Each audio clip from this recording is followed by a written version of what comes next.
Enti Abronye any TikTokers abe blasted Appiah Stadium for insulting Akufo Addo. Me man chire mu na chire wadwen ama me e wo comment section. Aha Penyah broke media. Me so say ni dim. Obe like video no da ma put subscribe button stand by the notification icon of latest updates. Na ba chire wadwen da ma me e wo comment section. So ba so a. No she for enya bia hwe.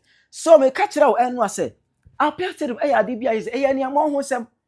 Because utimi ka chire sebi a whole former president Akufo Addo ese ono a woda wontina na no so nsuo wa unu say de ya ewunim edi say ana me je say wo de wo so say wo tibi bi say makan na so bi say wo ye dey e say the media me kan bi asenso me fancho o da bi me enye say bi a wo stop me fire o me kama bi a kire me kama bi a je bi say asenso ya ye o ya ye ni amon ho amamu ne kure o ya kura asenso o you the right person as okay that is that any that be more ya we say me ba be di watem ne kwere man kan chance so na me be ah papa say me be kan kwere say be say di watem say o ya di do ma ma ni ma efo be say do ma ma efa better than Akufo Addo no all right mate ene ma do ma ma ye 1 year Akufo Addo na o sifa kwa no da na no so so we di ba nyim kota tell you the fact Appiah Stadium enwa in an argument with Honorable Asenso Boache concerning Kumasi Swami interchange na Akufo Addo person oye no tier 4 NDC aban abete so eye ni tier 2 Asenso Boache pass a comment on that. Because of that no Appiah Stadium was able to call Asenso Boache na oye MP Appiah Stadium enye ni petit tribi organ onye ni monyamfo bi organ na hanum, but he was able to call Honorable Asenso Boache to insult him on phone, insult a whole MP on phone. Amemu asa de Akufo Addo be di na tem ebe we say at the end of the day na Appiah Stadium ede kwanchen acha opa bi ebaye na no ana Abronye any TikTokers abe clash with him na we any nsemu a omo eka bi Appiah Stadium ne eya asenso wo woni ni hwe eya nyama ho no pese wo kire because me hu boni asenso aka but say de o pese wo kire se na tama de aka eyi o pese wo kire se wo ye NDC ni enti so mampani jondomani mahama eya ade na se mi ya adwene timamufo na mi ya adwene emfa ma yenka ho asem say na Appiah Stadium pese wo kire ye e se wuri ni kwasesem brodi no ti de ebe hu bi enya yenke anu ntum are abanya ye buoro aya ye timamufo ne toba e de ma mampani enti so mampani ya ade bi na se nya na se wo no obele road minister pai na so chana adwena wo so opone dey mo chana adwen eni tu wo so di na tam e ma bika o mampanya Akufo Addo wa tin ba bi odwena o eti se jom o mampanya jondomani mahama se we tena sei na se me gina tam a wo Appiah Stadium e de na be ka de fa ho e de kwasa sem no e de na ma mo na duru sa no o mampanya jondomani mahama e wo se wo tse Appiah Stadium wo ye wakra aso ya de nani abone ho o de nani bone ho safo hene abanya yetimi ene NDC abayo dabi Ghana nyina sana na MPP so no na MPP aban na Ghana man nyina eto mampani Akufo Addo ka say ma Ghana for your spectators your citizens many spectators which means say your citizens there ade akoso wo mampani Akufo Addo pen so no na sanya yetimi ka saa so na so mampani jondomani mahama ya ade a e wo se yetimi ka na mom yetem didie okay e wo se wo kire wadwene so doesn't mean say e wo se wo di atem enti Appiah Stadium adai na mo Penyah be di na ba ya wie na wo kono oti fie na sa asenso na ye bone na wo twa asenso ni ma wo le Penyah cha asenso na ko fa o Penyah wo tonko e di na tem se do wo busu ma ko ni nye akoni nye wa ye se o ye papa bia akoni nye wo Appiah Stadium kwa sa te ko agba o Penyah Akufo Addo abaso pen sa se ni sam go wo ye guni papa na sa na do aye bia ma ne pen enti e ba ne sen Appiah Stadium say before na Ghana for o nim nyansa wo ye Penyah so nim nyansa me se wo ye Penyah so nim nyansa adai akoye bone na so wo twa akwa na twa akwa na nim but obi o tiri ba bi adai okay aba Penyah Akufo Addo o twem kwa no enti onima obewa na na enti so wa Penyah fi o mampani jondomani ma e fa konya so na so okọ na so bi di na temsi a sign na wo be fili Appiah Stadium mo nya sade na wo ye no mo nya sade no kura biem mo ntra biem woni asenso nya ni ndili wo le Penyah tane sade wo ka no wo le Penyah tane no enti futu bo obetimi de tu no afutu bo obetimi de tu no anya di atam kwa so ba wo kwa asenso no kwa na wo fe no wo fon so no kwa no wo ni asenso akam na mom obi o papa Penyah wo tene ba bi a wo fra ba ne so ko wo so wo Penyah tane asenso na ni abon wo safene didi cancer hunu ti o Penyah e rutu wo be gina da mo Penyah ba wo so wo firi ho e se di o Penyah bia wo firi so kwa atam wa so obi di ati na tena se etu unyansa wai unyansa kwa didi ana onya de ho ya no kra Oh, mama, na Ofui na obechimatu. Yes. Me so pan so obechimatu. Because the wow ya ne de won ko no mo wasene ya. It's the pepe say. For strike in the bar. Intimidation beba. Na obechichi out. Kasacha Appiah Stadium. You don't know. Appiah Stadium ye ne wa. Won na Penyah. And wa ba unchen. And na wo fa asefo ne nya no ne. Wa mo bibia ko ma no. Ye ni ba Kasacha Appiah Stadium. Appiah Stadium you foolish man. Wetin be this? Appiah Stadium da wa mini. Appiah Stadium nempa sunjanda so. Appiah Stadium. Wontime ngo ba. Sanam tie.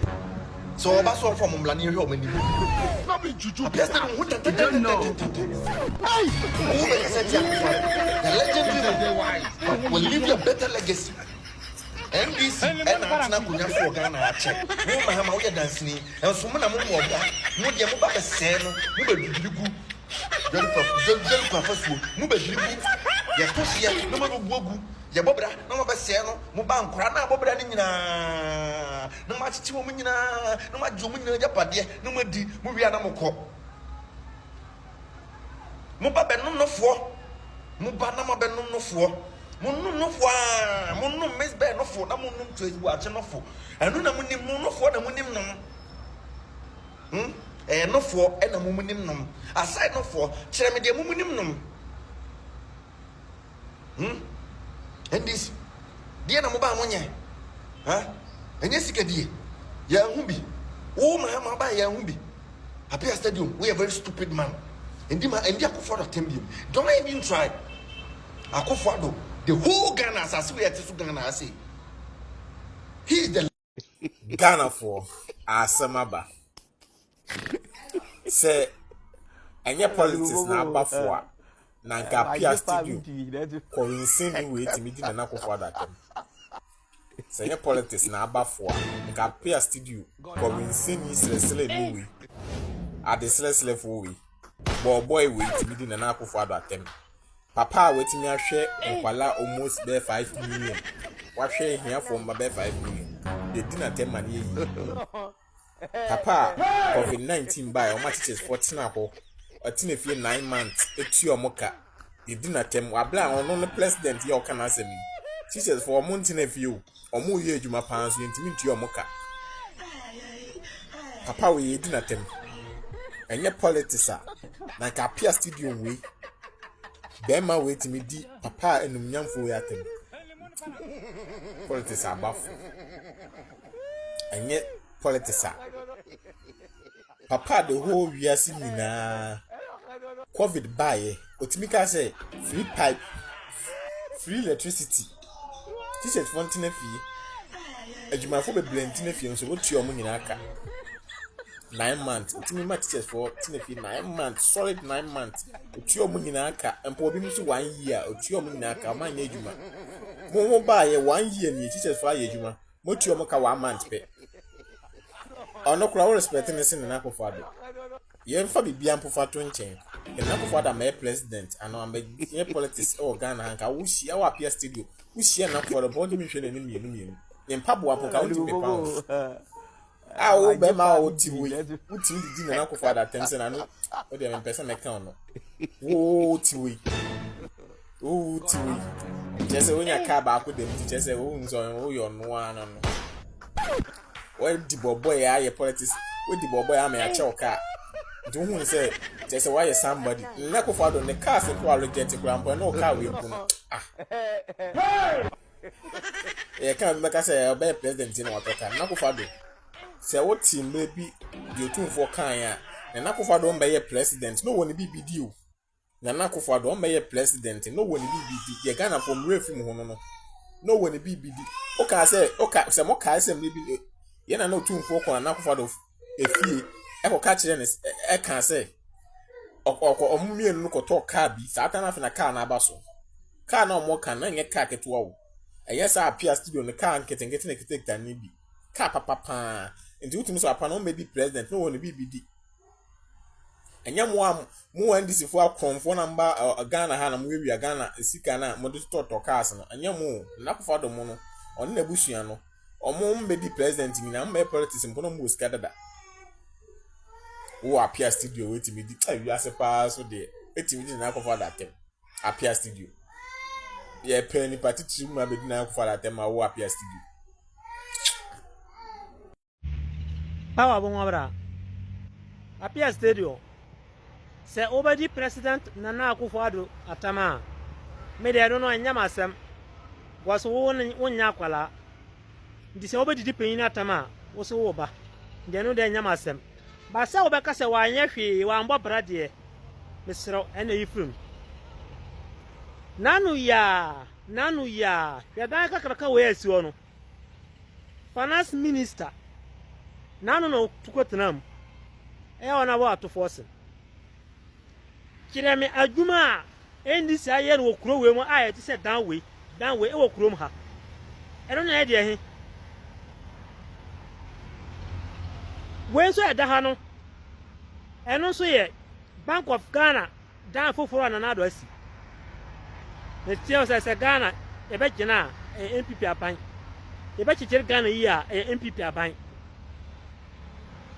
san hwe de atwagu ho no asanso bo acha wo se wa anya hwe ama asanteman no enya no kore asanso bo achi about just 4 years as a Minister of Road and Highways Fiabantama Town Roads na wo ka se wa anya hwe ama asanteman a abade asam na wo pesa wo ka se enye Ghana for ena amfa MPP aban ama MPP aban antoa so a anka swami intelligent anka by now anka yenwie ye kura anka ba bia duru de anka yi traffic na firi honom wa anka sa woni menu ho asem ndi se wo ne obi ebe ye personal issue bia fine ba se obaka se o ma anya hwe ama Ghana ana o ma anya hwe ama santeman no enye no kure ke agenda 111 hospital dudu wa sen ene o sini wa santeman mu hospital dudu wa sen ene sini wa Ghana ha di se obaka sa asanso ba cha anya hwe ama asanteman a woni mi se enya no kure mo minister sa o ma be road and highways no kire me dudu wa ba ko pe a ne kurom waye no kurom yi ti se asanso ba che ebi ni ho kire me Nana Addo adwuma obepo oye anya dan awo wa fa sibi wa ko free education wo se Nana Addo ambobra anya dan ya drip machine agwi wo mantam kwan so wo se Nana Addo ambobra anya dan ambulance na Nana Addo krabae no afa onipa bi akọ hospital wo se Nana Addo ambobra anya dan ya drone na Nana Addo de bae no e dia drone free baby aba be save onipa life ana ye bi awa ankasa nso na wo se Nana Addo ambobra na wasanya daji didi na tempeni mu we na wodidi na tem meme de no de nya masem so se me ma no betra panyin de me bompa se no de bimba makwa mu kurada ndi se wo de wo be ya ye wo case no na mom MPP aban bra wa bo no NDC embo obi da se wo be kire me ni tema wodi NDC achi a eye se wo salutu manfo na mo ma osika ana mo cha ojapade asa ento sa wontimi mfa NDC adwuma enkompa MPP for enye obia na se okasa ye bia no sa Appiah Stadium wi obi ono a bidina TV so se President Mahama eja ne nan ya obedi ono anu nyako bema ya wo ne boso menkono okọ toilet a obefa di wi ene ebedi Akufo Addo atam na ma so do so bodamfo yi onum ne left and right ono ni wiase na ono onum left and right enti munya life mano na won kan hu se Akufo Addo nyame se de bo wudua obi entimenyew including our president yotisui otimenyew munko busa basontali owen twentro kense makese owen fa owen enti munya life mano wabodam oti ase wa wonyoko bema ye nyina ye nyem ya boso menko ne ye wo yen okọ toileta ube fadu wadi se akwa bodamfo we kasema mo so ne so ma trendi emle ko na dwenya dwuma okura pikas ne savo no otu na mena because Akufo Addo nyame no se MPP for the bold dua obie ne ko betimi age wasase we so te munya left man munya life man because yesi adwin enya dwuma ni padua no obre enti no guso onama obre o sestiska Timunya life mano. Imagine say asemi Appiah Stadium eka efa na nado dan kwa Akufo Addo wi. Sanke NPP ni bi ena ko ka asem we bi efa NDC pani bi ho a anka by this time media organ ha nyina ampa impenifo kaye so hene ba ene ne ane papa ti ase but Appiah Stadium from until wada and I said the Abudua and can entry to no. So and then can confront some of that. Now they be a meka Appiah Stadium in account and I'm so many pebi etimi cassette Santamine and maybe coca me amen and now primswo. Appiah Stadium with me be one no FA was saying 32 etimi cast some ya way a can go at the same way. E the father now the down Akufo Addo ho papa na awo ma SHS ebe ye free e wo man ganem ama wo ba ko bi ansa na connection training Appiah Stadium me say from until what asemra ye me ye o but when we say mpanifu a wo man ganem obi an condemn ye when we say asofu a wo man ganem obi an condemn ye we kire say ohene ba ene ne ane papa ti ase osrama ni okuo moyire mo ho anya adwumaden because ye wo opposition a o kasa ne yaka o kasa boa e de ahye wo yam monko akoden na sadi abodua enka na ntwe tu no saa so ene enka konfo nsem da Appiah Stadium se mo sana bana se mo se 40 ana mo nye na mo baye tuti a abako se meda ho ne se kofo sofo la interchange no mo di bi ye kofo kwanya I rose a link to the interchange e bi ne be kwa runabout na ye mfuturo amanfo mo wo Asante region should come and tell me say me boa be kwa runabout to sofo la se onya na ye mfuturo ampipi na be ye na asphalt Abua kwa expansion na nado na beye na ye Akufo project na muja no nti namaba this another interchange eye MPP project mwasana ba se 40 ade Asante man semfata ye be ma mu tutia na obi ka ho asema no wa ba bonten insulting Akufo Addo obi anka hwe the year can say emre bia dam for fire no fire 8 years in opposition a usia ya na wo ne yesere nye ye bibibia bon fatu tim say echina bi beba sa yonkofa no enya adwuma bi obia no nko the truth of the matter ne say MPP ni bia ne Appiah Stadium konkoko meme nka se wadidi na nado atem ntimi kwakodidi dwamahama atem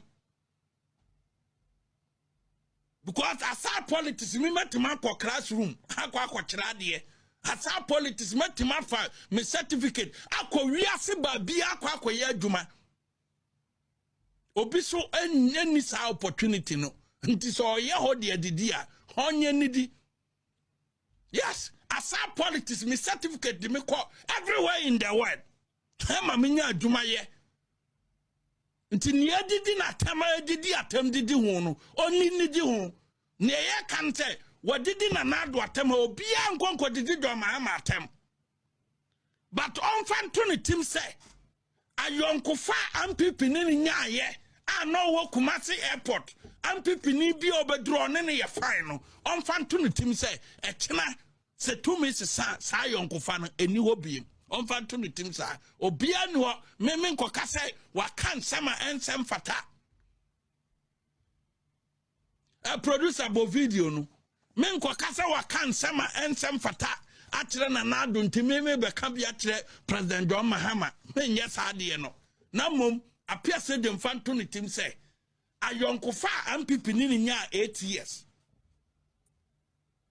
sidie anigye mu ne bibibia mu no echina to me sa ayonkofa na ni ho bi e so de to ne tim sa e ma MPP ni bia nko retaliate say odidi na nado ata obi kwa akodi Appiah Stadium bra betie nyasasem na wo Appiah Stadium wo a wontimi ntro wudin wo kura wutimi ekofa na ado besi ho eka na abai ho asem abra wunim hwe efa amamuo ho na wo tumi akofra senso boache ma ne wo ne ese mi kodidi watem Ghana na drusa adrusa na to mahama yen kanasem na mamuo yen kan no ntum obia menyamum e masada yeni ayo rolling star mo na obia kana no na ado dwuma mo didi no Appiah Stadium wo saa no na otimi didi na ado atem jase na de domahama ba enti de ekoso no aha enye no obia kana no ntum asaso boachi ni kwai se wo kama hama asem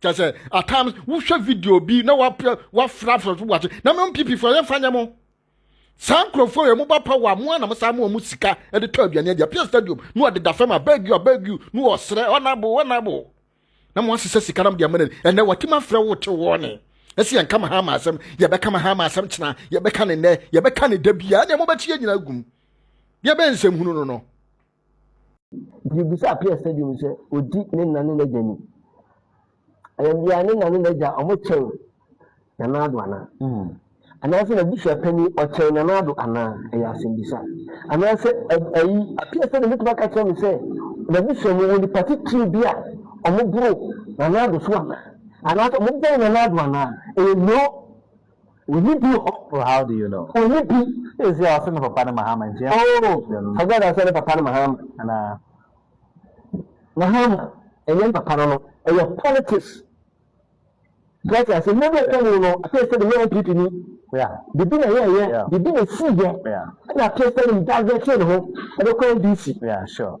So I said, and to make a same you, politics, I'm not watching stadium. All around the year there, all the part. About the joint happy, and always look about the new place of the medical seminar.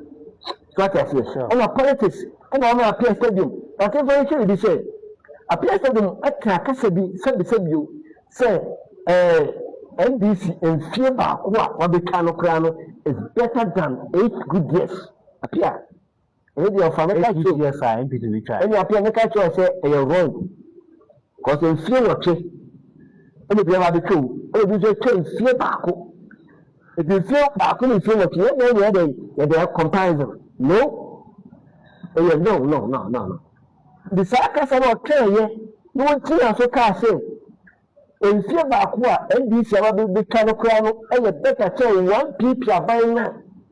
Send a man penny and another bank of Akufo Addo, or to be them cry. Na what dama na no we jana na na no so Appiah me ka to pray se sa ho ka kire bi na kan no o so ko na do dan ko Akufo Addo na afi na ko pa na chew se ka sa na kan no wo ku papa ko fi awo ko na papa ni enu na papa ni ku so awa obuhwe ni bi ya dai e ko so ho bi when the friend person buy, I'm a bush and you be 7 bush and you be at the court. Yeah.